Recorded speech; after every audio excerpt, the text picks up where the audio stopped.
Es domāju, tagad patrenējamies, bišķiņ pieredām, tad jau rītdien izjutīs to īsto atmosfēru, bet rītdien jau jākoncentrējas spēlēt tieši. Stadions ir ļoti labs, nav kur, protams, piesieties, viss ir baigi labi un pats laukums arī ir labs, tā kā nav ko sūdzēties ne par ko. Protams, daudz zinām uzvārdi un skaļi uzvārdi, kas arī šobrīd ir ļoti karsti, kas ir ļoti svarīgi, tāpēc jāprāda savu spēli, neko tur negribās daudz ieciklēties uz viņiem, uz sevi jākoncentrēs. Jā.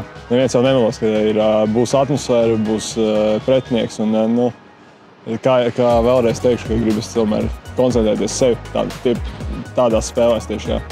Gan jau izlases spēle kaut kādā Turcijā, es domāju, tur es neatceros, kāds skaits bija, bet arī bija atmosfēra, pilns stadions. Jā.